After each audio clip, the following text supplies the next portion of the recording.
Iron Mike is known for his record of 50 victories, with 44 of them by KO. Quick combination of the head, and down goes. However, there were days when the outcome of the events in the ring wasn't positive for him. In this video, we will not only recount the first night Tyson faced a defeat, but also the story behind why he possibly lost his focus by then. As the fight against James "Buster" Douglas approached, Mike Tyson's team was facing increasing issues. It's common knowledge that Tyson had a tense relationship with his coach. This tension would later affect him when he stepped into the ring. Kevin Rooney, who had been instrumental in his success, parted ways with Tyson before the Douglas fight. This meant he had to be trained by Jay Bright. Many claimed that this was the moment Tyson began to show signs of lack of discipline, not only in his training but also in his lifestyle. This would take a toll on him when he entered the ring. Meanwhile, his behavior outside the ring was marked by excesses. In fact, it was around this time that legal problems started cropping up. The combination of all these factors resulted in a neglect of his physical conditioning and proper training. Amidst all he was going through, the countdown to the fight, which would take place in Tokyo, Japan, continued ticking. Both boxers arrived on February 11, 1990, the day when the fight between James "Buster" Douglas and Mike Tyson took place in Tokyo, Japan. Tyson, the undisputed champion feared for his knockout power, entered the fight displaying the aggression that characterized him.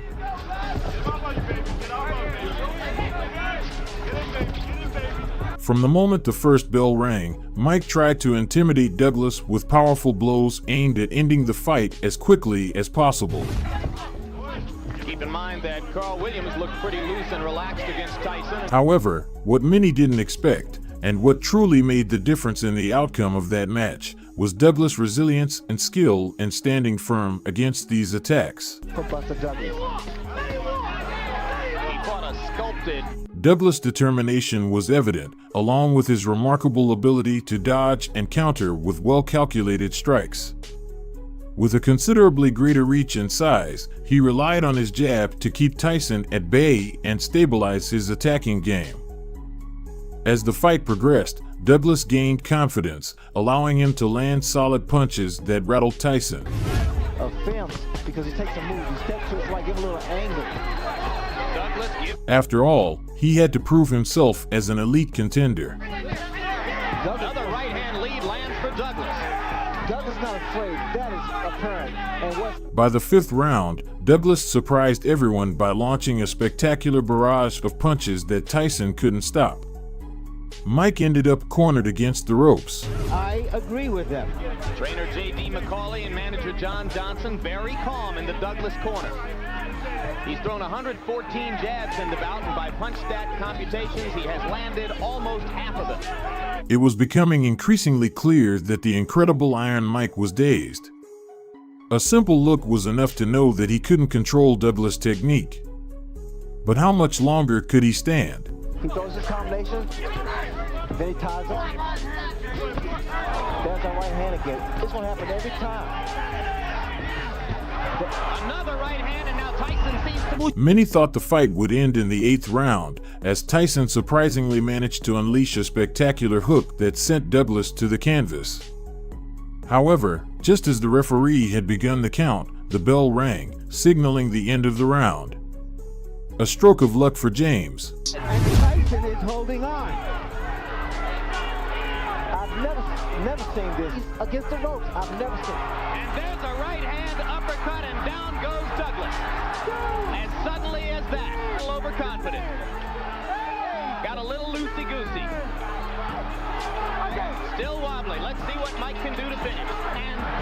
In the following rounds, Tyson displayed more of his power, but Douglas continued to hit him with fast and precise combinations. Trying to clear his head. Hey, don't do that. Left hand lands by Tyson. Right to the body, he tries the uppercut again and misses. Douglas comes back with a left and a right. Spectators were astonished by Douglas' resilience, as he was facing the most feared man in boxing at that time. Finally, in the 10th round, Douglas landed a powerful right hook that sent Tyson to the canvas for the first time in his career. Fighter. Rolling willingly just to try to get in the shot that will finish things in. Oh, the uppercut. What an uppercut by Douglas.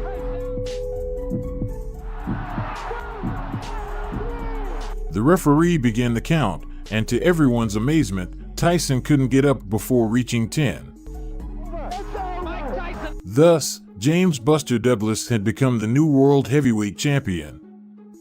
He not only stepped into the ring against all odds, but also stepped out of it, leaving a significant mark on the history of boxing. But what happened to the favorite of the match? Another moment that taught Mike Tyson humility was his encounter in the ring with Lennox Lewis. This would provide one of the most sensational and embarrassing episodes. The fight carried an economic potential as substantial as the animosity between the two fighters. Originally scheduled for April 6, 2002, in the city of Sin, the first press conference took place almost 6 months before. Tyson stormed onto the stage, and upon seeing Lewis, he lunged at him. This could be considered the beginning of his downfall. During the conference, punches were thrown, and several individuals attempting to prevent the fight from happening under the stage were injured. This led the WBC president to file a lawsuit against the fighters and organizers for over $50 million. Additionally, the Nevada Athletic Commission revoked Tyson's license, leading to the fight being relocated to Memphis. When the bell rang, Tyson unleashed himself like a beast. It was evident he was seeking a knockout, attempting to land powerful blows. However, his pleasure in this would be short-lived against one of the heaviest opponents of his career. By the 3rd round, the British fighter was dominating the ring. Thanks to his physical advantages, he managed to cut Tyson in various parts of his face. Yeah, you want him to get closer. Don't make it look so pretty standing out there bobbing and weave. Get close, make it raggedy. By the 8th octavo round round, se a estaba one-sided viviendo- contest was underway, and Lennox connected with a powerful right uppercut to Tyson's jaw, leaving the baddest man on the planet lying on the canvas. Oh, he's doing a good job. He's got heart. You can't take that from him. Right hand from Lewis, and Tyson goes down for the 3rd time in his career. Physical and mental defeat was inevitable. Tyson didn't even attempt to get up. Nor did he show interest in another high-profile fight. Douglas and Lennox were among the toughest opponents Iron Mike ever faced. With their victories, it can be said that Tyson lost more than just a fight. Only 5 men managed to defeat Mike Tyson in his entire career, resulting in a total of 6 losses. Evander Holyfield is the man with the most victories over Iron Mike, having defeated him twice. Can these losses truly be attributed to a lack of discipline and a life of excess, or had his glory years simply passed? Let us know your thoughts in the comments. From its beginnings, Mike Tyson promised to be a legend. However, when his best years came to an end, this legend didn't know how to retire with dignity. Do you want to know which 3 fights marked the end for Iron Mike? Watch us until the end. It could be said that Mike decided to confront his destiny when he made the decision to face Evander Holyfield head-on. At that moment, they were seen as 2 animals destined to meet. Their fight was scheduled for November 9, 1996. On the other hand, Evander Holyfield had established himself as one of the most important and respected cruiserweight fighters in the world. In case you didn't know, the term refers to the boxing category, among other combat sports, which is also often called junior heavyweight. But it wasn't a title that fell into his lap. Before facing Tyson, Holyfield had already defended his name against formidable fighters like George Foreman and Larry Holmes. As part of his preparation to face Tyson, he hired former WBA champion Mike Weaver as his trainer. Meanwhile, Mike Tyson was not in the best moment of his career. In fact, many questioned his physical and mental state, claiming that he looked quite deteriorated after the turbulent events he went through. At the start of the fight, we could see Iron Mike throwing powerful punches, just like we were used to seeing from him. However, it didn't take long for Holyfield to demonstrate that he had prepared much better than Tyson. Evander knew that the best option was to keep Mike at a distance. That's why, from the first second, he showed smart evasive maneuvers against all of Tyson's attacks. What was the trick behind this? Holyfield would gain the opportunity to familiarize himself not only with Tyson's rhythm in the ring, but also with a rhythm of his own that would allow him to face Mike. You know what? Never you saw Evander Holyfield throw a nice body shot, and it's going to be one shot, and that's it. The audience was expectant, but it could be said that they didn't receive what was coming until a little later. Round 2. In the next round, Holyfield was already ready to switch from defensive to offensive mode. And that's exactly what he did. Many would say that the change was as drastic as it was unexpected. But the spectators weren't the only ones surprised. Mike Tyson didn't have time to think after receiving a flurry of punches coming straight at him. He also took a powerful blow with the left hand that made his world wobble at that moment. That's the time that he hits him. That's a straight shot. That's landed very well. That miss there. The point is that Tyson is on the defensive. The audience was going wild, but perhaps the craziest thing was happening in the ring. We saw Iron Mike being pressured by another boxer, something that many were not used to. Holyfield's complex movements were worthy of admiration. It could be asserted that, before acting, he had planned in his mind because, since he decided to attack, he was the one controlling the rhythm of the fight. Looking to counter off your miss. We'll see what happens here. Round 4 in terms of time. Mike's got to find a way to rip the uppercut up the middle from on the inside. He's not getting to Evander cleanly. Round 3. The third round began, and no one could believe what they saw. Everyone was left speechless because Holyfield managed to connect a right punch that knocked Iron Mike down. Champion, like the overachieving warrior that Oh, down goes Tyson! This event was not something that would go unnoticed, as it was only the second time in Mike Tyson's entire career that he tasted the canvas. The arena was almost brought down by the excitement of the crowd. But for those who really like to analyze every detail of the fights, they had already understood the message. What had just happened was enough for many to know who would be victorious that night. The anger Tyson showed after his fall played well for Holyfield. Evander took advantage of it to keep gaining the upper hand. Knowing how to play, Tyson received a headbutt from his opponent, which the referee deemed accidental. Tyson when they come together. Now see, they both came together. Nobody. See, look at that. Look at that. It's almost as if he got it. No, it's even worse too, Freddie. You'll see it again. He doesn't see it. His head's turned to the side, and it just, again, shot to the temple shot. Round 10 and 11. In the 11th round, Evander managed to corner his rival, leaving him almost no chance to react. Those who were commentating on the fight were saying, Tyson is in trouble. But in the end, he was saved by the bell. Right hand. Oh, a straight right. Combination by Holyfield. Oh, Tyson's in trouble. Looking to put Tyson down and fight. Tyson in fight. Thus, the referee stopped the fight and awarded the victory to Evander, making Tyson taste defeat for the second time in his life. And even though Tyson spoke with respect and gratitude for Holyfield, it didn't take long for him to demand a rematch. Now we come to June 28, 1997, the day that was described as one of the strangest fights in history. Tyson, instead of learning from his mistakes, showed himself to be much more erratic than ever. His movements were completely reckless, perhaps driven by the thirst to prove that no one could ever defeat him again. History repeated itself when Evander Holyfield accidentally headbutted Tyson in round 2, causing a cut over his eye. At the start of round 3, Tyson initially refused to wear his mouthguard. And just 40 seconds before the end of the round, Tyson decided to bite Evander Holyfield's ear, tearing off a piece of cartilage. Keep your eye on Mike. See, Mike has just, look at him. You can see it. You can see it. There it is. Well, and that hurts like hell, but he certainly had a big fight.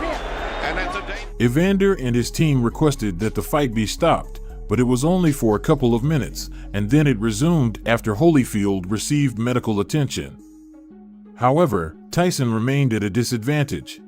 Not content with just one bite, Tyson bit his opponent's ear again, causing chaos in the ring. As a result, Tyson was disqualified and faced a series of problems that nearly prevented him from fighting again. After winning a couple of fights, in an attempt to refuse to put an end to his career on July 8, 2002.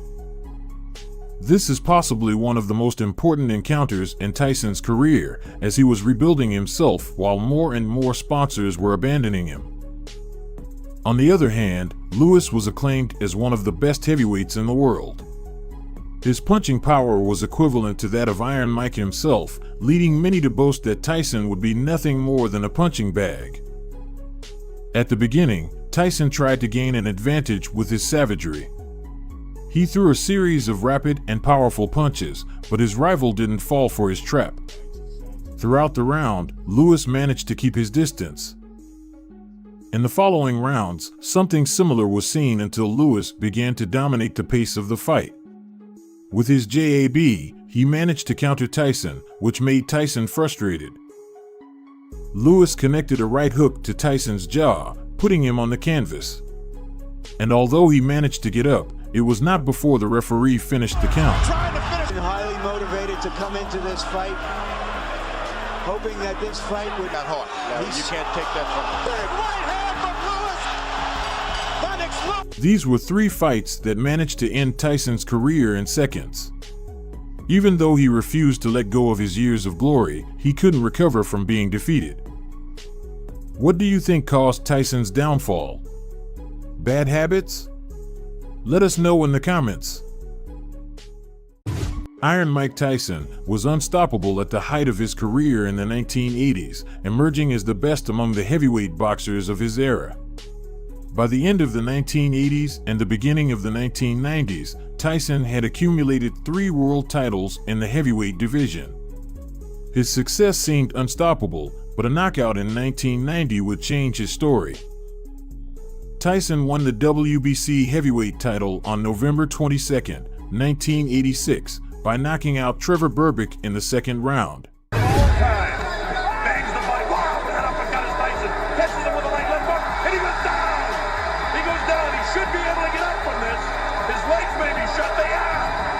This was Tyson's first world title and made him the youngest heavyweight champion in history at that time.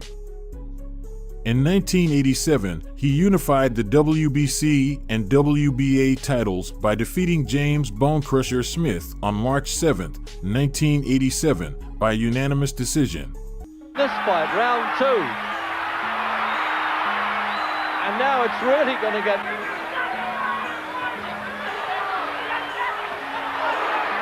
It was the same year that Kid Dynamite became the heavyweight champion, recognized by the 3 major boxing organizations, WBC, WBA, and IBF.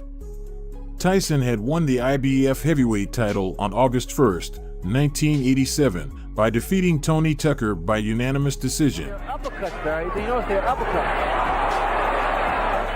There has to be concern now in Tyson's corner. This is the most competitive fight. At that time, Iron Mike was only 21 years old, becoming the youngest undisputed champion in boxing history. The 3 titles gave him a dominant position in the heavyweight division and solidified his status as one of the most prominent and respected boxers in the world. By 1990, the baddest man on the planet was globally recognized and enjoyed unparalleled success. He had already accumulated 37 consecutive victories, 33 of which were by knockout. However, such success also brought problems in Tyson's personal life. He was dealing with a turbulent love life and his divorce from actress Robin Givens. These issues affected his mental and emotional state, influencing his focus and preparation for subsequent fights. Tyson was surrounded by numerous distractions and media scandals at that time. His extravagant lifestyle and worldwide fame attracted constant media attention, making it difficult for him to concentrate on training and preparing for fights. The fight with James Buster Douglas was approaching, but Tyson's training team was having problems. Tyson had a strained relationship with his trainer, Kevin Rooney, who had been instrumental in his success. Prior to the Douglas fight, Tyson and Rooney parted ways, and Tyson trained with Jay Bright. At that point, Tyson began to show signs of lack of discipline in his lifestyle and training. His behavior outside the ring was excessive, and legal problems also arose. The combination of all these factors led to neglect in his physical conditioning and proper training. Amidst what Mike Tyson was going through, the fight in Tokyo, Japan, with boxer James Buster Douglas was approaching. Douglas also had a respectable record as a boxer, with 30 wins and only 4 losses. James Buster Douglas had debuted in professional boxing in the light heavyweight category. As his career progressed, he moved up in weight class and settled in the heavyweight division. Throughout the 1980s, Douglas accumulated a series of victories and defeats against lesser-known opponents in the heavyweight division. Although he had a respectable record, he was not considered one of the top contenders in the category. In 1987, Douglas had a chance to fight for the IBF heavyweight title against Tony Tucker. However, he lost the fight by unanimous decision and failed to win the title. Now we talked about what a good amateur Tucker is, and Tucker slips down to throw on Douglas because of the left hand of it. There was a big left hand by Douglas. That was a great shot. In the following years, Douglas continued to fight in the ring and achieved some victories, but he also suffered defeats. His career was largely discreet. It was in 1989 that he faced Oliver McCall at the Convention Hall in Atlantic City, New Jersey, winning by unanimous decision. Heavyweight division's wide open for candidates to fight Tyson, and Douglas will win. James Buster Douglas was also facing personal and professional problems and going through difficult times in his personal life. His mother, Lula Pearl, who had been his motivation and support throughout his career, passed away a few weeks before the fight with Tyson. Additionally, Douglas had a reputation for lack of discipline and struggled with his weight. Prior to the fight with Tyson, he had difficulty staying in shape and was considered out of shape. Throughout his career, Douglas had not received the recognition and opportunities he deserved. He was not considered an elite contender in the heavyweight division, leading to a lack of motivation and self-confidence. On February 11, 1990, James Buster Douglas faced Mike Tyson in Tokyo, Japan. The fight began with Tyson, the undisputed champion, feared for his knockout power, exerting his characteristic aggression. From the first bell, Tyson tried to intimidate Douglas by throwing powerful punches with the intention of quickly ending the fight. However, what many did not expect was Douglas' resilience and ability to withstand the attacks. Keep in mind that Carl Williams looked pretty loose and relaxed against Tyson. Douglas demonstrated great determination, the ability to dodge punches, and respond with well-calculated counterattacks. With considerably greater reach and size, Douglas used his jab to keep Tyson at bay and destabilize his attacking game. As the fight progressed, Douglas gained confidence and started landing solid punches that took a toll on Tyson. The fifth round was surprising when Douglas unleashed a flurry of spectacular punches that Tyson couldn't stop and almost cornered him against the ropes. It's going to happen every time. Another right hand, and now Tyson seems to be wobbled.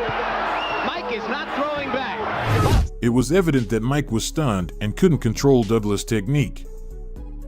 In the eighth round, it seemed like the fight was going to end when Tyson threw a spectacular hook that sent Douglas to the canvas. Here he's against the ropes. I've never seen. And there's a right hand uppercut, and down goes. The referee began the count, but to Douglas's benefit, the bell rang, announcing the end of the eighth round. Tyson showcased his power in the following rounds, but Douglas stood firm and continued to hit the champion with quick and precise combinations. Right to the body, he tries the uppercut again and misses. Douglas comes back with a left and a right. fight! Douglas' resilience surprised all spectators as he faced the most feared man in boxing at that time. Finally, in the 10th round, Douglas landed a powerful right hook that knocked Tyson down for the first time in his career. Brawling willingly just to try to get in the shot that will finish things in. Oh, the uppercut. What an uppercut by Douglas, and down goes Tyson. The referee began the count, and to everyone's amazement, Tyson failed to get up before the count reached 10. James Buster Douglas had become the new world heavyweight champion, defying all expectations and leaving an indelible mark on the history of boxing. This fight was a perfect example of how the undisputed favorite can be defeated when facing an opponent who shows bravery, skill, and relentless determination. James Douglas proved that in boxing, anything is possible, and his victory over Mike Tyson is remembered as one of the greatest surprises and achievements in the sport of boxing. Few boxers can boast such a remarkable and eventful career as Mike Tyson. He holds world records such as the youngest heavyweight world champion, the highest paid heavyweight world champion in history, and the holder of the most rapid knockouts, Iron Mike, and crushing falls, doping scandals, and imprisonment. Mike's reputation and the charm of his name were so intimidating that many of his opponents would become intimidated even before stepping into the ring. However, there were those who tangled with Tyson and played with his mind, provoking him before the fight and attempting to affect him psychologically. On October 9, 1985, Mike Tyson entered the ring to face the inexperienced boxer Donnie Long, who showed no respect before the fight and did everything possible to disturb him. Even the most fervent supporters understood that the odds of winning were as likely as a snowman not melting in the Sahara Desert. Nevertheless, the boxer persisted in creating a problem for himself, imagining how he would deal with Mike in the center of the ring. However, inside the squared circle, Long expected to assume the role of the lamb prepared for sacrifice. The fight lasted 1 minute and 28 seconds, during which Tyson sent the arrogant boxer to the canvas 3 times. Tyson, Long as Tyson comes out with a strong right hand barrage again. 19 years of age. Long is 27. Wow. Well, Comes out with a strong right hand barrage again. this is as bad as I've ever seen Donnie Long look, but give And he Tyson... is down. He collapses, and this one is over as the doctors reckon. On May 20th, 1986, Iron faced perhaps the most hated opponent of his career, Mitch Green, a promising boxer with a solid amateur career, who had previously been a member of a street gang in Brownsville that had conflicts with a gang Tyson also belonged to during his high school years. The atmosphere before their fight was filled with tension to the limit. The arrogant prospect showed no shyness and even promised to kill Mike in the ring. However, in the squared circle, all of Green's arrogance literally vanished after the first failed punch. Feeling the strength of his opponent, Mitch stopped even thinking about winning and focused entirely on surviving. At some point, Mike began taunting his opponent, dancing in front of him with his hands down and easily evading the scarce punches, after which he unleashed a series of punches. To be honest, Tyson didn't even attempt to knock out the arrogant opponent, but calmly scored points in a total domination. Despite running throughout the entire fight, Green managed to reach the end, and the victory, by unanimous decision of the judges, went to the magnificent Mike. For his 21st straight win and his 75th, Mike Tyson. On January 22, 1988, the 21-year-old Tyson faced the most famous opponent of his career, the legendary Larry Holmes, who, after 2 unexpected defeats to Michael Spinks, ended his career and accepted to enter the ring against the young lion for a purse of $3 million and a small chance to become the undisputed heavyweight champion of the world. Realizing that the purse was not a gift, Larry tried to generate public interest before the fight with bold statements, speaking disparagingly about his future opponent. He claimed that there was absolutely nothing special about Mike and that he would clearly show everyone the true level of the young champion. The veteran Larry Holmes was not the same, and his performance and good footwork were only noticeable sporadically. Mike was superior to his opponent, especially in speed. Larry could only withstand the champion's furious assault for 3 full rounds, and in the 4th round, the end came. Tyson sent his opponent to the canvas 3 times, and after the 3rd knockdown, referee Joe Cortez signaled to stop the fight.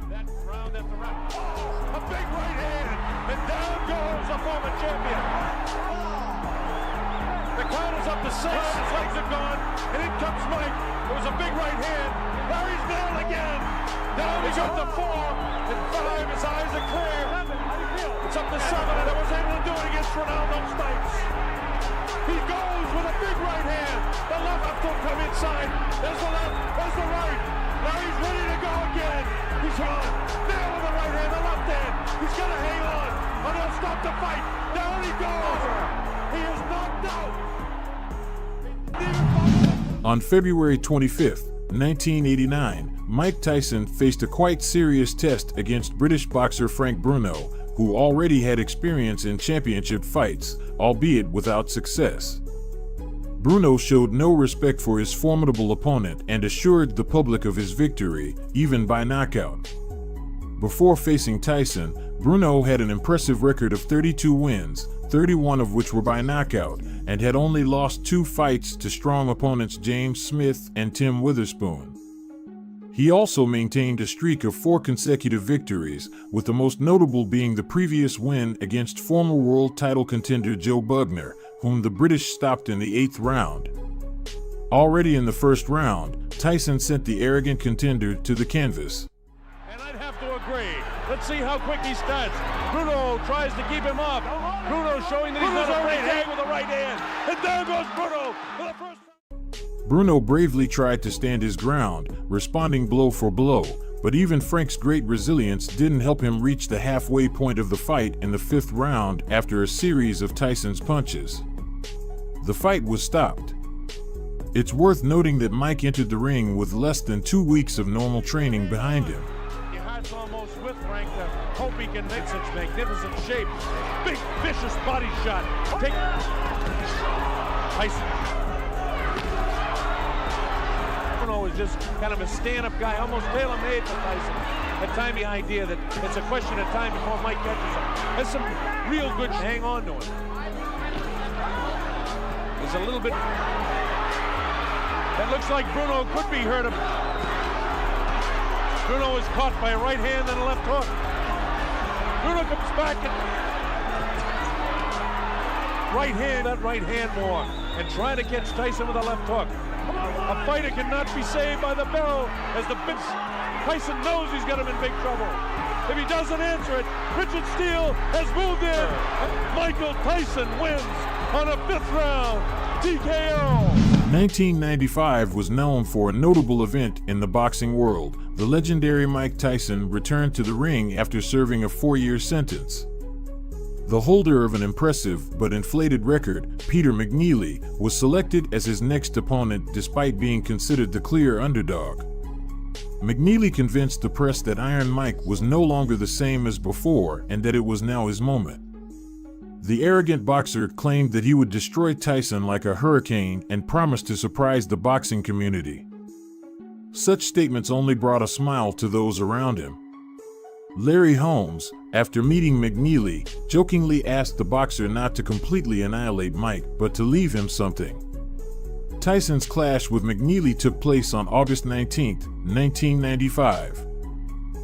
In an attempt to back up his words with actions, Peter aggressively attacked his opponent from the first bell, but the disparity in power and overall ability was incomparable. Already in the 1st round, Tyson sent the arrogant opponent to the canvas twice. After McNeely's 2nd fall, his team members jumped into the ring, which, according to the rules, forced the referee to stop the fight and award the victory to Tyson by disqualification of McNeely.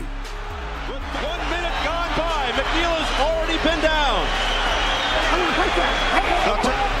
Mills Lane said stop that nonsense because they were starting to butt heads. Tyson with a left hook, a right uppercut, down goes McNeely. They want Tyson to go to the neutral corner. What's going on? The that was not correct. The champion's return to the ring was extremely successful and demonstrated that he remained an imposing force in his weight category. Tyson is considered one of the greatest boxers in history for many of his qualities, but also because he was only defeated by 2 opponents. Do you know who they are? In this video, you will find out who Mike Tyson lost to in his entire career and what was going through his mind when he returned to the ring only to be defeated on those 2 occasions. In the first bout, Tyson faced James "Buster" Douglas. This fight turned out to be a pivotal moment in boxing history, as it led to one of the greatest surprises ever witnessed in the sport. Despite being the heavy favorite, Tyson was knocked out by Douglas, leaving spectators astonished.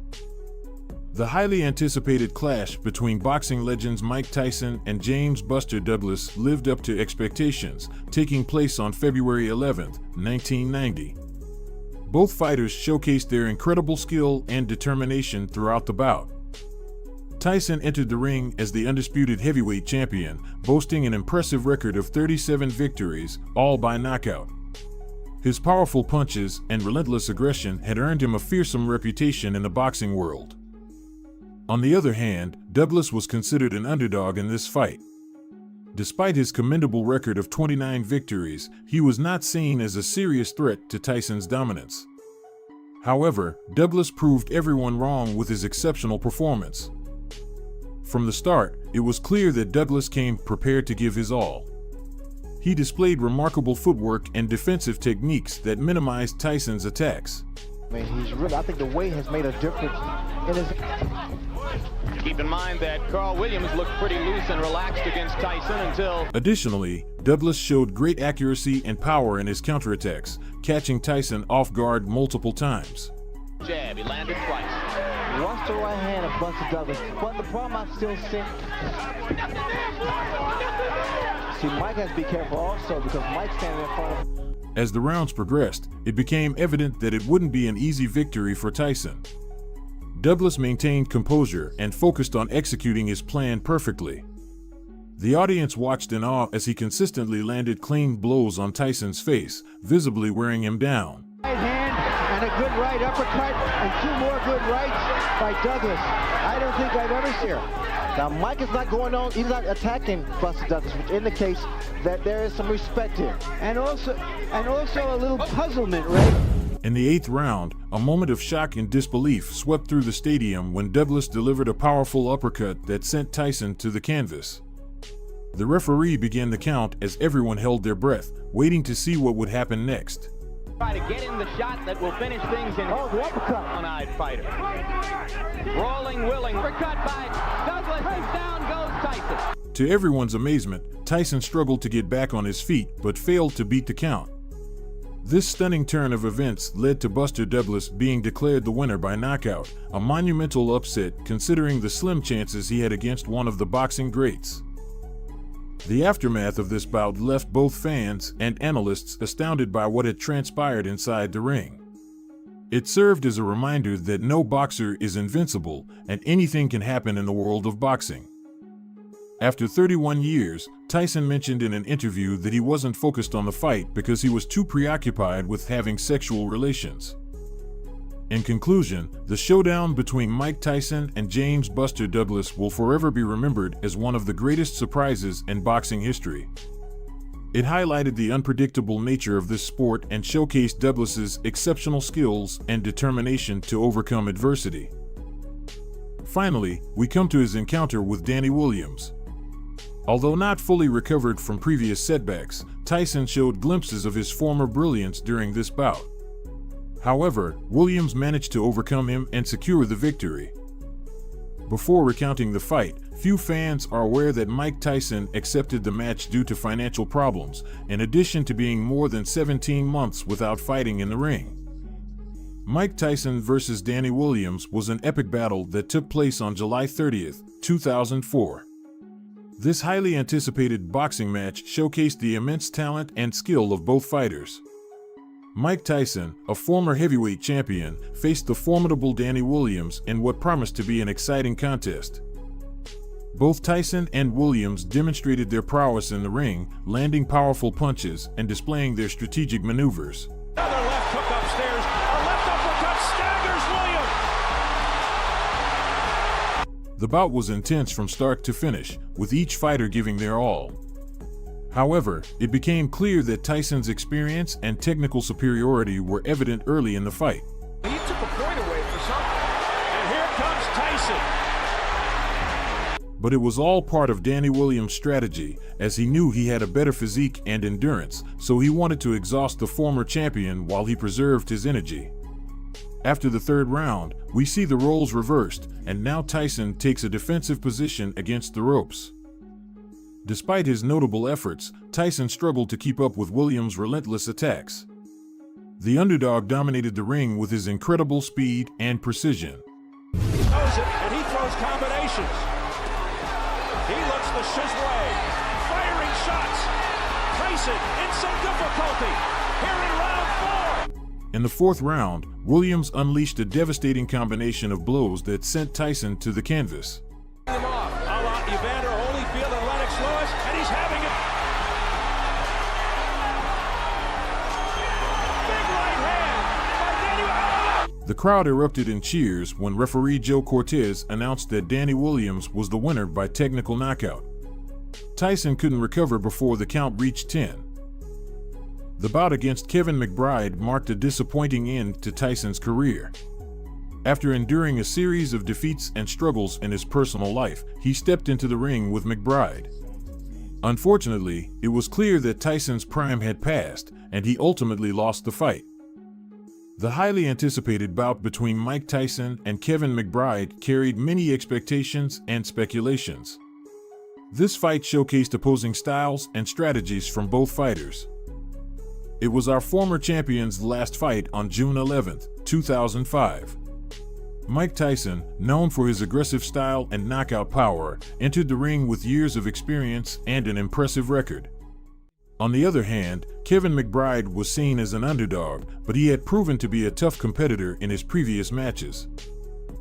From the beginning of the fight, it was evident that both fighters wanted to win. The intensity and determination displayed by Tyson were remarkable. Despite his age at that time, he showed glimpses of his former glory. It will depend early on Joe Cortez. Will he listen?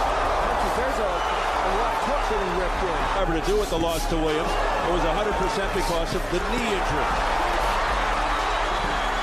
His powerful punches had their usual impact on McBride. However, as the fight progressed towards the later rounds, it became clear that age had caught up with Tyson. He appeared fatigued and struggled to maintain his dominance over McBride. Seizing this weakness, McBride took control of the fight with his relentless pressure and physicality. The body work of Tyson has been very, they're not used to recently. Tyson also going to the forearm tactic, you may have noticed. In a surprising turn of events, McBride managed to land a series of powerful punches on Tyson in the sixth round. Well, those were delivered with him bending at the knee, and they had some power. Kevin McBride, a journeyman, is making Mike Tyson look like a third-tier sixth round. And if McBride actually wins this round, it would be a 10-7 round. Unable to recover from these blows, Tyson's corner threw in the towel, and Kevin McBride won by technical knockout. This bout marked a significant moment in the careers of both fighters. For Tyson, it highlighted the challenges faced by aging athletes trying to compete at the highest level. As for McBride, this victory propelled him to fame and solidified his place among the boxing elite. In conclusion, Mike Tyson versus Kevin McBride was an intriguing clash between two fighters with different goals, one seeking redemption and the other seizing the opportunity to achieve greatness. These fights collectively showcase both the triumphs and challenges that Mike Tyson faced throughout his career. Regardless of the outcomes, they serve as a testament to his indelible impact on the world of boxing. The strongest puncher, the most expensive heavyweight boxer, and the best in many other aspects are some of the titles attributed to Mike Tyson. Join us on a journey through the best knockouts in Iron Mike's history. It was September 1986 when Tyson stepped into the ring to face Ratliff. This fight was the last before his first championship title match against Trevor Berbick. Tyson quickly deciphered his opponent and showcased the brilliant technique that set him apart during his early years in the professional ring. After a brief pause, you can see Mike dodge by leaning his body to the left and then unleash a powerful left hook that lands on Ratliff's jaw. And when you give Mike Tyson momentum, you ask for problems. Ratliff falls to the ground, kneels on one knee, and waits for the referee to count to 9 before getting back up. It's not until the second round, with Alfonso against the ropes, that Tyson finishes him off. And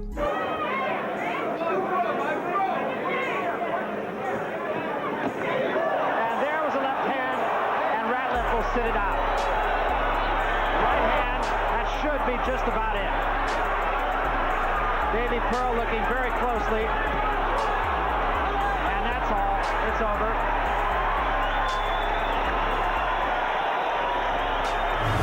Moving on to November 22nd, 1986, Trevor was the reigning world heavyweight champion. By the end of the first round, Berbick had already missed several hard punches and was on the brink of being knocked out. But he remained standing. Berbick in trouble here.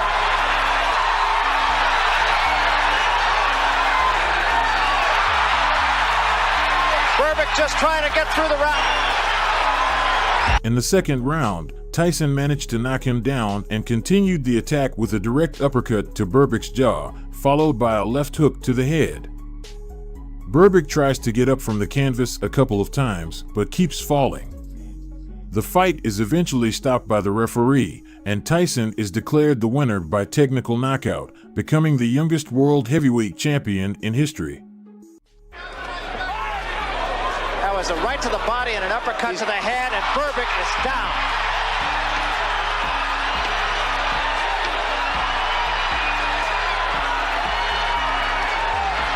This one is... By May 30th, 1987, for the fight against Pink Lon Thomas, Iron Mike was already famous for his brutal power against opponents, which would be evident in this fight.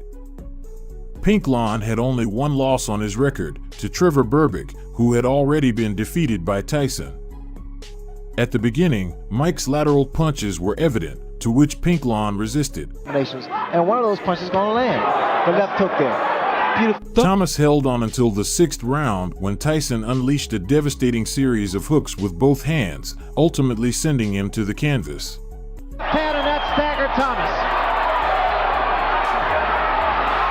And a right hand behind it. Thomas in trouble again. And now Tyson moves in for the kill.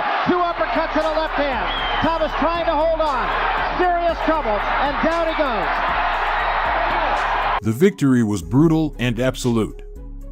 Tyson had hit Thomas with everything he had, regardless of the consequences. The showdown read the posters for the fight between these two undefeated champions. This was perhaps the most significant event in the professional boxing world in 1988. Midway through the first round, Tyson threw a right hook to the chin. Spinks fell, the referee started counting, and he got up after hearing 3. But not for long. Really heavy landing yet, but he's taking them. The uppercut. Body shot. Down goes. Mike Spinks for the first time. Thanks to a powerful combination of left and right punches directly to his head, Spinks found himself on the canvas again. It took only 91 seconds of the first round for the fight to end. Many of Tyson's opponents were knocked out for the first time in a match against him. Larry Holmes can relate to this case. Holmes insulted Tyson repeatedly at the start of the fight. Mike didn't take it well, and it was quite evident. During the fight, Iron Mike didn't hesitate to showcase his animal instinct in full display. Never has received the credit, but he was a great champion in his prime. At age 38, you know. The end came in the 4th round when Holmes was knocked down 3 times. Larry gets nailed with the left hand, the right hand, digs to the body, goes to throw a right hand, gets clipped with a big right hand. After the knockout, Larry experienced a fainting spell and concussion. It was clear he needed a doctor to help him up. Later, he had to swallow the insults he had thrown at Tyson and called him a true champion, considering this fight as his only defeat. The tough road back was the title given to Tyson's fight against Alex Stewart. After suffering a defeat against Buster Douglas, tarnishing his reputation and losing his title, Tyson knew this was his only chance to reclaim both. Only 10 seconds into the fight, he succeeded. Stewart was knocked down with 2 rapid right punches, getting up at the count of 5, only to be knocked down again around the 1.5-minute mark. The third knockdown came from a quick left hook at around 2.5 minutes. This gave Tyson the victory by technical knockout.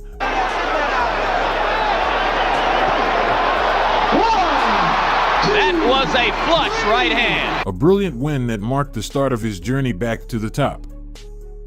By 1995, it could be said that Tyson's fighting style had changed.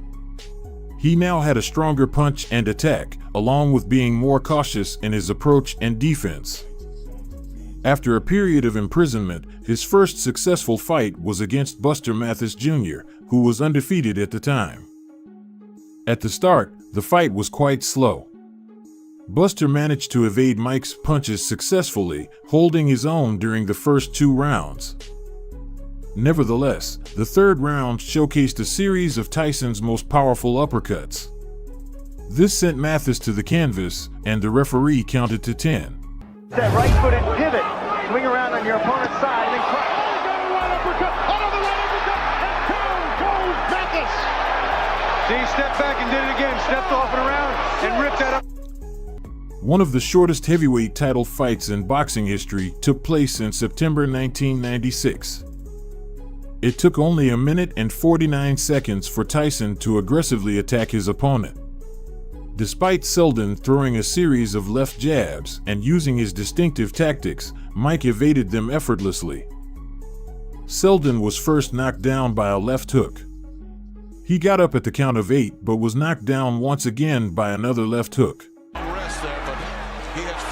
Back comes Sheldon, and Tyson with a left hook, and Sheldon is down on his stomach. Steve, there are 2. Bruce, who rose once more, lost his balance.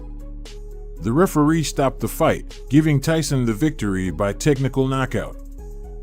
Thus, he became a 3-time world heavyweight champion. By the late 1990s, it seemed like the world was falling apart for Tyson. After a stint in prison and the revocation of his boxing license due to the Holyfield fight, the frequency of his matches changed. He could be seen in the ring approximately once every 6 months, but always against high-ranking opponents. One of these was against Francois Botha, a match for which Mike had only 1.5 months to prepare. Botha had the upper hand during the first 4 rounds, outperforming a Tyson who seemed to lack confidence. The fight went beyond the bell several times, and the fighters had to be separated, causing them to lose many points. Tyson was furious at Botha's taunts, confident in his victory.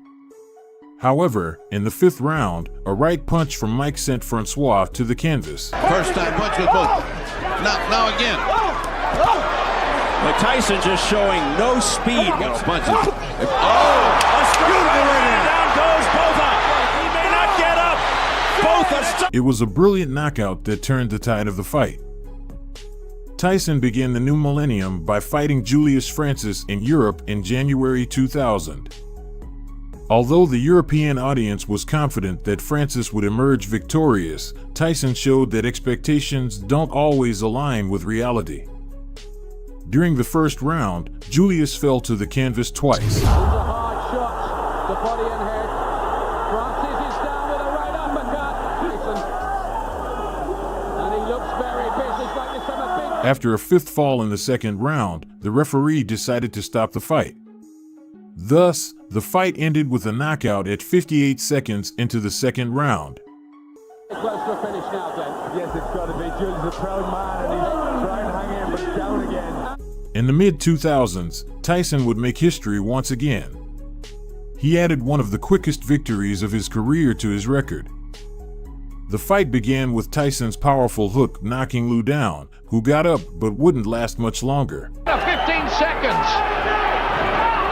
He's through this opening round. The referee tried to stop the fight, but Tyson was so immersed in the battle that he ended up hitting the referee in the back of the head.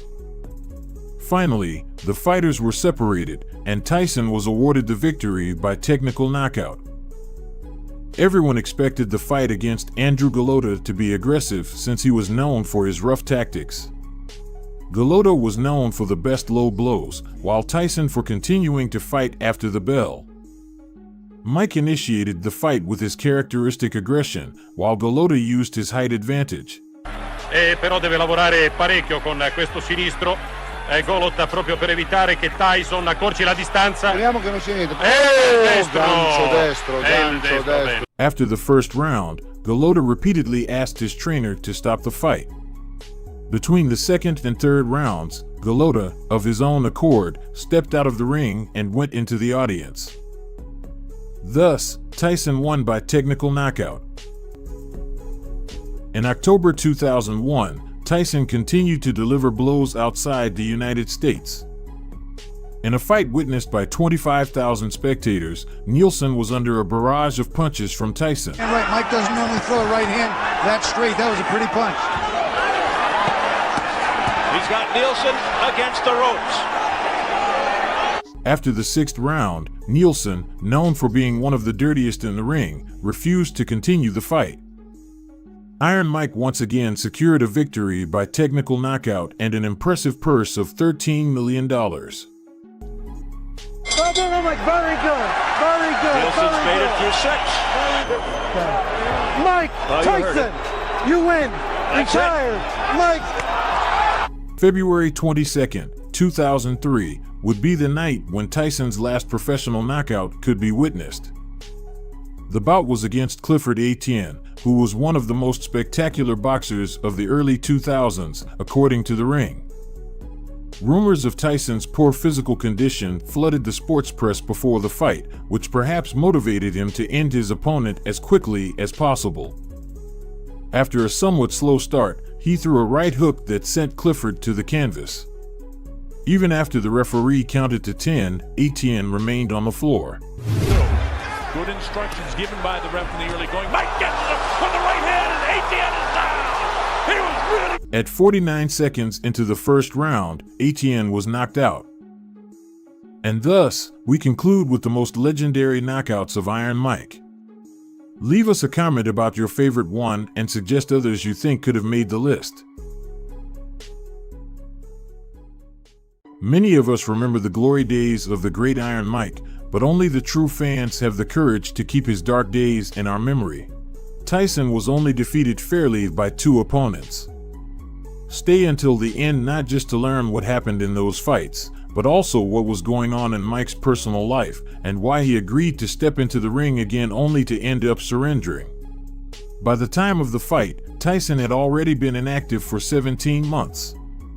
In fact, his last fight had been on February 22nd, 2003, when he knocked out his compatriot Clifford Etienne in Memphis in just 49 seconds. Many today point out that we were near the end of Tyson's career, but he wouldn't admit it. What his fans perhaps didn't know by then was that Tyson, the great monster, was backed into a corner. He had been forced to fight due to a dire financial situation. He had squandered a fortune of nearly $300 million, which was what he had earned throughout his career, and he knew he had to do something to avoid falling even deeper into the hole. What he didn't know was that after 4 rounds, he would sink even further. From the beginning, Danny Williams appeared confident. When he entered the ring, it seemed the audience was only on his side. However, when Tyson came out, the arena erupted. Tyson was 38, and Williams was 31. Although the age difference wasn't huge, Tyson knew he had to be cautious with his decisions in the ring. During the first round, both fighters were studying each other. Contrary to expectations, there were more clinches to buy time than well-connected punches. However, it seemed Tyson had a slight advantage given Williams' fighting style. Trade, and that could be a huge mistake. The second round began similarly to how the first one ended. Tyson eventually managed to push Williams against the ropes and unleash a powerful combination of punches. But Danny's guard was perfectly positioned to leave no weak spots. Danny Williams told us he wants to take this fight to the 4th and 5th or 6th round, but the problem is if you take this much punishment. Tyson continued pressing forward, while Danny kept going to Tyson's body to buy time. The night's results indicate that this was indeed Danny's strategy. The aggression escalated with 1 minute left in the second round when Danny, against the ropes, started counterattacking the punches Tyson was trying to land. Then he returned to his strategy of going after Tyson, allowing the seconds to pass, which ended the second round. Tyson ripping uppercuts to the chin. Now back comes Williams with a left-right combination. And that was the uppercut by Williams. He's ripping those shots. Pushing Tyson back. It's competitive now.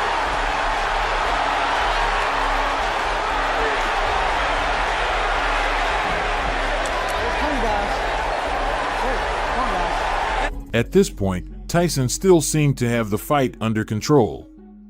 He was always moving forward, working his way in with punches to corner Danny. However, due to Danny's guard, Tyson couldn't land any hooks. The third round began, and it seemed being against the ropes had become customary for Danny, with the difference now being that he would fight more actively against Tyson. With 2:30 left in the third round, the referee tried to separate them when Williams hit Tyson in the face, a move that would foreshadow the end of this fight. He is really making an impact. There's some blood. Gradually, the aggression between these two fighters increased as the seconds passed. Tyson, now with a cut over his left eyebrow, began to show signs of fatigue. In the fourth round, Tyson came out ready to give it his all. He tried to throw a right hook to Williams' face, but missed. Danny knew he had to do something before Tyson found the perfect opportunity to land one of his powerful punches. So, he took the initiative. Now it was he who pushed Tyson against the ropes. Big right hand, a straight right by Tyson, but it was out in the chest, and back comes Williams. In the final 30 seconds of this fourth round, Tyson's exhaustion was evident. And Williams, who had been fighting passively for most of the time, had enough energy to create an explosion. Danny started throwing a combination of punches that Tyson probably couldn't even see coming. He no longer held his fists up to his face, he was worn out, and letting his guard down did not work in his favor at all. With less than 15 seconds left in the round, Williams threw the hook that didn't send Tyson to the canvas solely because it was caught by the ropes. Here in round 4.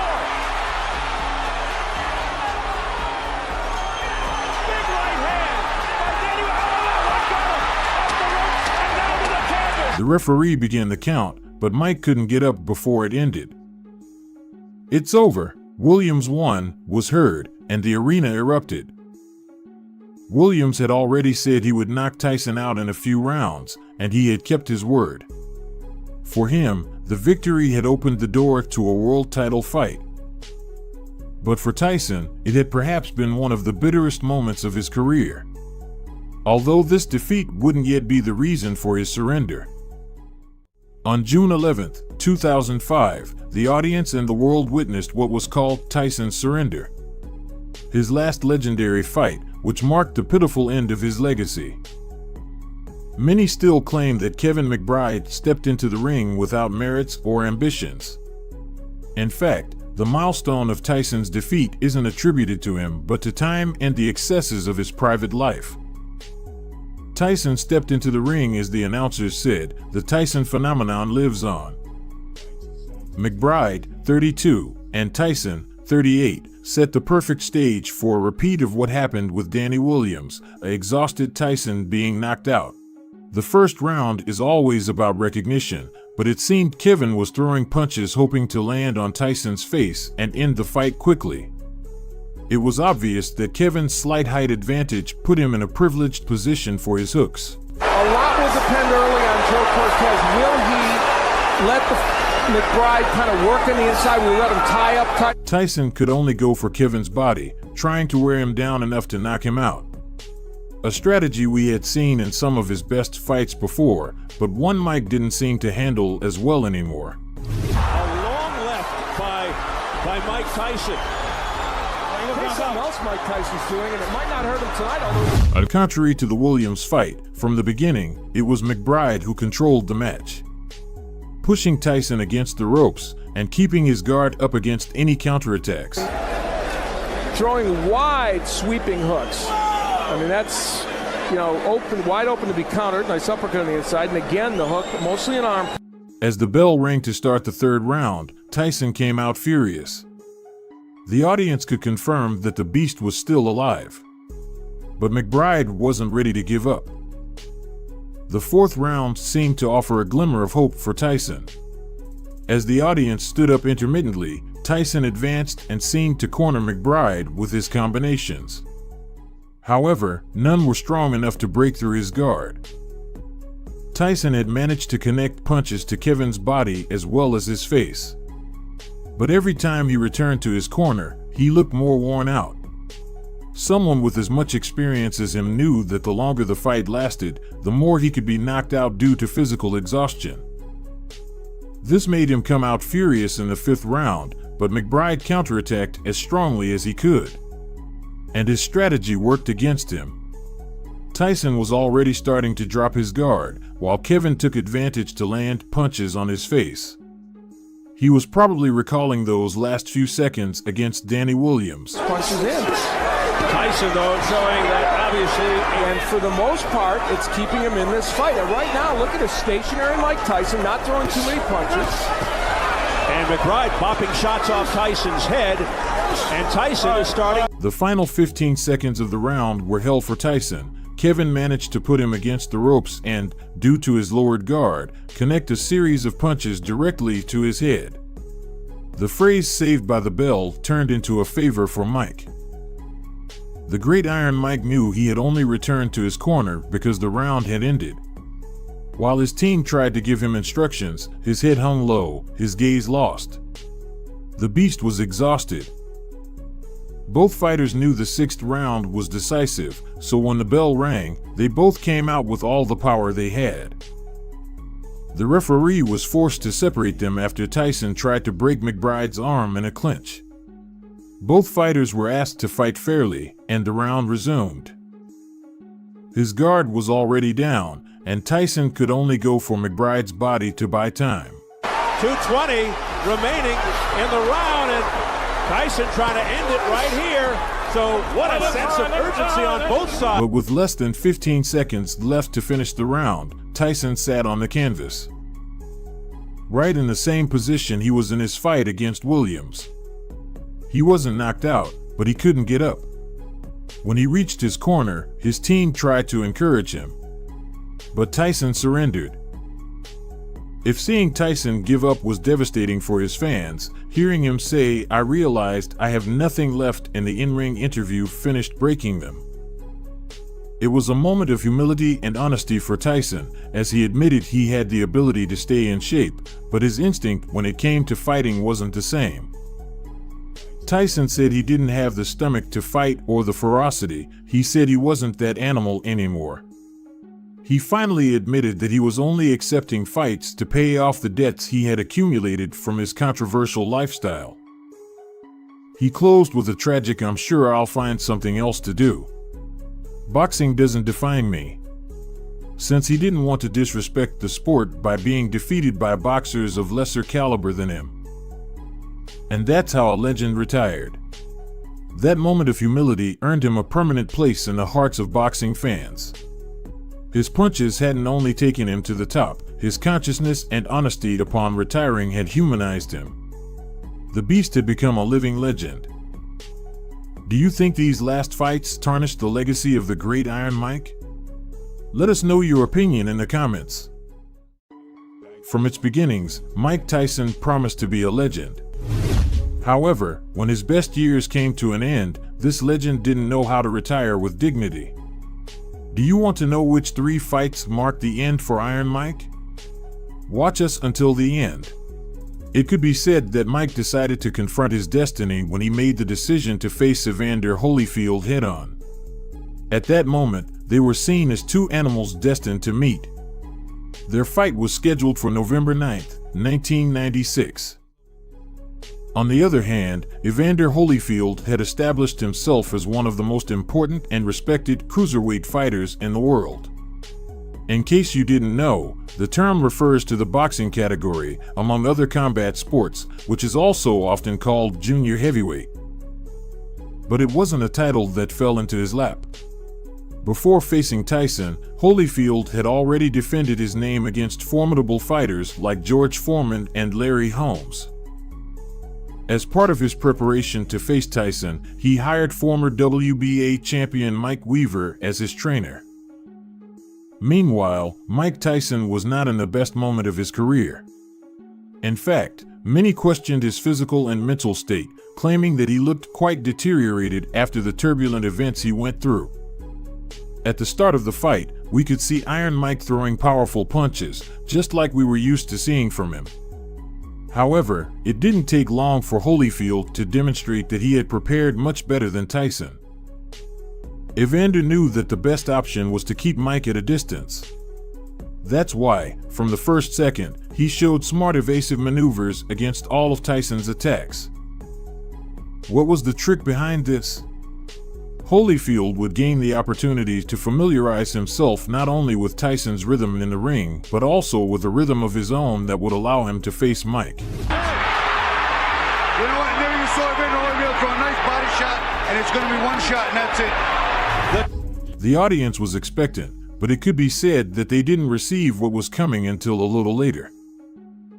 Round 2. In the next round, Holyfield was already ready to switch from defensive to offensive mode. And that's exactly what he did. Many would say that the change was as drastic as it was unexpected. But the spectators weren't the only ones surprised. Mike Tyson didn't have time to think after receiving a flurry of punches coming straight at him. He also took a powerful blow with the left hand that made his world wobble at that moment. That's the time that he hits him. That's a straight shot. That's landed very well. That missed there. The point is that Tyson is on the defensive. The audience was going wild, but perhaps the craziest thing was happening in the ring. We saw Iron Mike being pressured by another boxer, something that many were not used to. Holyfield's complex movements were worthy of admiration. It could be asserted that, before acting, he had planned in his mind because, since he decided to attack, he was the one controlling the rhythm of the fight. Looking to counter off your miss. We'll see what happens here. Round 4 turns of time. Mike's got to find a way to rip the uppercut to the middle from on the inside. He's not getting to Evander cleanly. Round 3. The third round began, and no one could believe what they saw. Everyone was left speechless because Holyfield managed to connect a right punch that knocked Iron Mike down. Field champion, like the overachieving warrior that he is. Oh, down goes Tyson! This event was not something that would go unnoticed, as it was only the second time in Mike Tyson's entire career that he tasted the canvas. The arena was almost brought down by the excitement of the crowd. But for those who really like to analyze every detail of the fights, they had already understood the message. What had just happened was enough for many to know who would be victorious that night. The anger Tyson showed after his fall played well for Holyfield. Evander took advantage of it to keep gaining the upper hand. Knowing how to play, Tyson received a headbutt from his opponent, which the referee deemed accidental. Tyson when they come together. Now see, they both came together. Nobody. See, look at that. Look at that. It's almost as if he got it. No, it's even worse too, Freddie. You'll see it again. He doesn't see it. His head's turned aside, and it just, again, shot to the temple shot. Round 10 and 11. In the 11th round, Evander managed to corner his rival, leaving him almost no chance to react. Those who were commentating on the fight were saying, Tyson is in trouble. But in the end, he was saved by the bell. Right hand. Oh, a straight right. Combination by Holyfield. Oh, Tyson's in trouble. Looking to put Tyson down and fight. Tyson in fight. Thus, the referee stopped the fight and awarded the victory to Evander, making Tyson taste defeat for the second time in his life. And even though Tyson spoke with respect and gratitude for Holyfield, it didn't take long for him to demand a rematch. Now we come to June 28, 1997, the day that was described as one of the strangest fights in history. Tyson, instead of learning from his mistakes, showed himself to be much more erratic than ever. His movements were completely reckless, perhaps driven by the thirst to prove that no one could ever defeat him again. History repeated itself when Evander Holyfield accidentally headbutted Tyson in round 2, causing a cut over his eye. At the start of round 3, Tyson initially refused to wear his mouthguard. And just 40 seconds before the end of the round, Tyson decided to bite Evander Holyfield's ear, tearing off a piece of cartilage. Keep your eye on Mike. See, Mike has just, see, look at him. You can see it. You can see it. There it is. I can't, well, and he certainly, that hurts like hell, but he certainly had a big bite. And that's a danger. Evander and his team requested that the fight be stopped, but it was only for a couple of minutes, and then it resumed after Holyfield received medical attention. However, Tyson remained at a disadvantage. Not content with just one bite, Tyson bit his opponent's ear again, causing chaos in the ring. As a result, Tyson was disqualified and faced a series of problems that nearly prevented him from fighting again. After winning a couple of fights, in an attempt to refuse to put an end to his career, on July 8, 2002. This is possibly one of the most important encounters in Tyson's career, as he was rebuilding himself while more and more sponsors were abandoning him. On the other hand, Lewis was acclaimed as one of the best heavyweights in the world. His punching power was equivalent to that of Iron Mike himself, leading many to boast that Tyson would be nothing more than a punching bag. At the beginning, Tyson tried to gain an advantage with his savagery. He threw a series of rapid and powerful punches, but his rival didn't fall for his trap. Throughout the round, Lewis managed to keep his distance. In the following rounds, something similar was seen until Lewis began to dominate the pace of the fight. With his jab, he managed to counter Tyson, which made Tyson frustrated. Lewis connected a right hook to Tyson's jaw, putting him on the canvas. And although he managed to get up, it was not before the referee finished the count. Highly motivated to come into this fight, hoping that this fight would Got hard. You can't take that from big right hand from Lewis. These were 3 fights that managed to end Tyson's career in seconds. Even though he refused to let go of his years of glory, he couldn't recover from being defeated. What do you think caused Tyson's downfall? Bad habits? Let us know in the comments. From early times, Mike Tyson became a legend for his ferocity in the ring. For many years, he not only remained the opponent to beat, but just surviving the scheduled rounds in a match against him, regardless of the judge's decision, was already a source of pride for his rivals.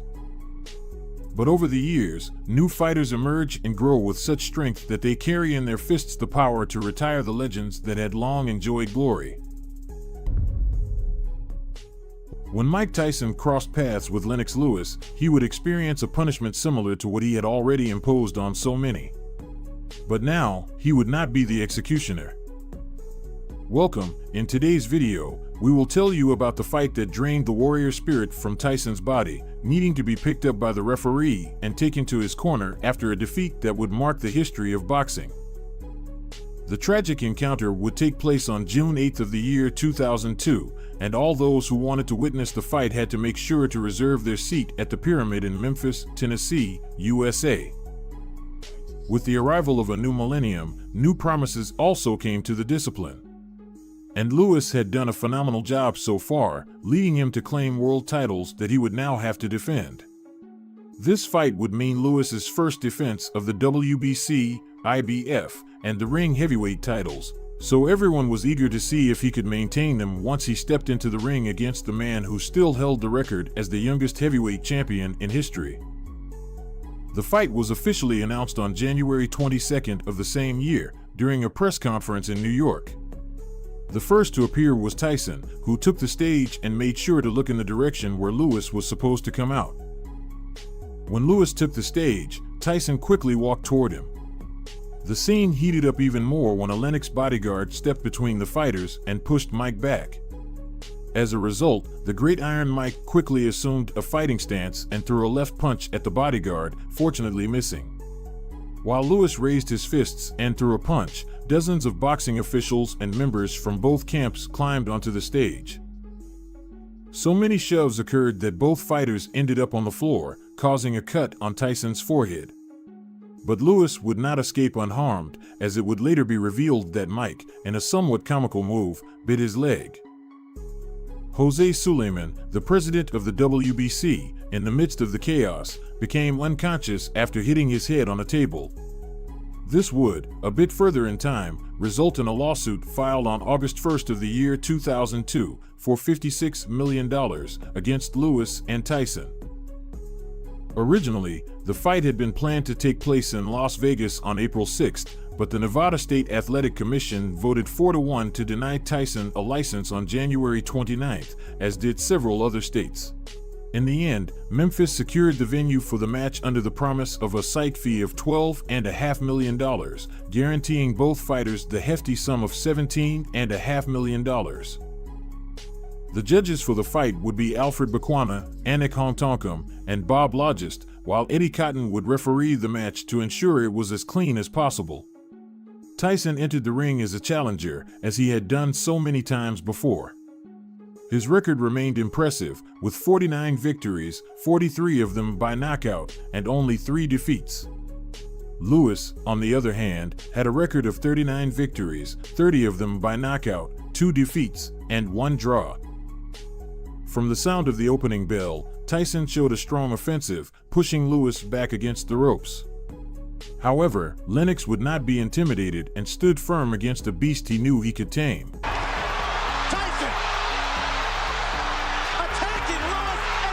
By the end of the first round, Tyson must have realized that his strategy had only worked in that initial advance. After that, he was unable to move the fight from the center of the ring to corner Lewis, as he had done with so many of his victims before, and pressure him until he broke. As soon as he could, Tyson jumped into the second round with the same aggressiveness. Occasionally, he seemed to control the pace of the fight when Lewis used his good foot coordination to move around the ring, trying to dodge his attacks. That's not what you want to see. Every now and then, Cotton asked Lennox not to hold Tyson, fueling the illusion among the audience that the Great Iron Mike was figuring out how to defeat such a strong contender. During the third round, with Lennox taking more chances to attack Tyson, it became apparent how Mike was heading towards his body to gain some time.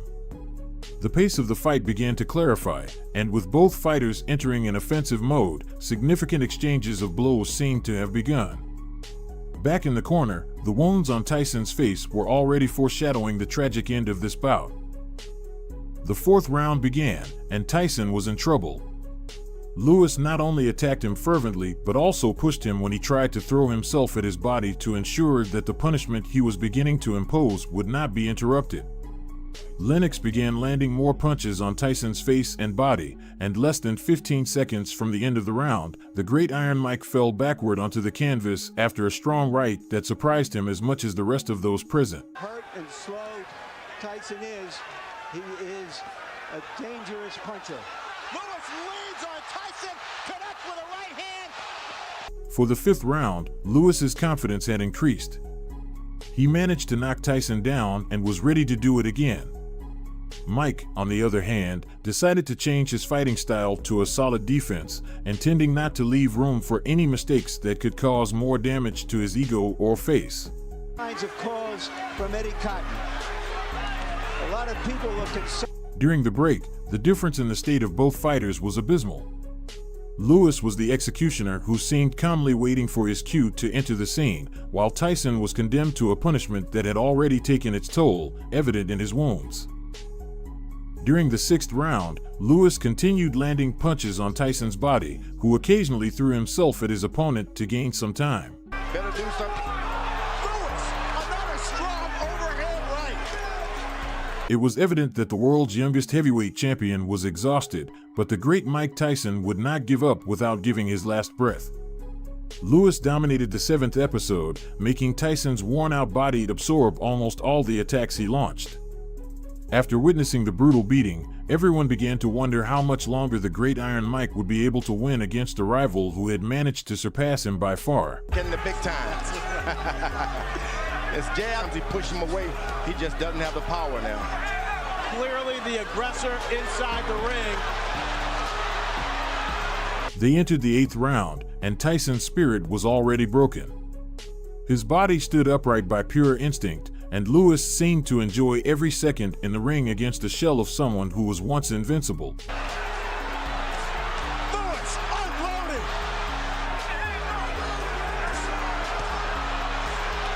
Lennox Lewis. Midway through the round, Lewis threw a left hook that made Tyson kneel, and the referee put some distance between the boxers. It was the second knockdown, and the safety count began. Tyson assured he could continue with the fight, only to be knocked down by a strong right from Lewis less than a minute later. Can't take that from him. Big right hand from Lewis, and Tyson goes down with a third. With a cut above his left eyelid, bleeding nose, and many other wounds on his face, the Great Iron Mike was defeated during the 8th round, lying on the canvas. After getting up, it seemed like Mike's warrior soul had left his body. Unable to stand on his own, he needed help from the referee and his entire team to be moved to his corner. This fight does not define the great boxer that Mike Tyson is, but it does show that the years of glory do not last forever, and if you don't want to tarnish your record, it's better to know when to retire. If you've made it this far, we thank you. And we remind you that the best way to support our content is by leaving a like on the video and subscribing by activating the notification bell. We would like to hear your opinion on this match. We read your comments.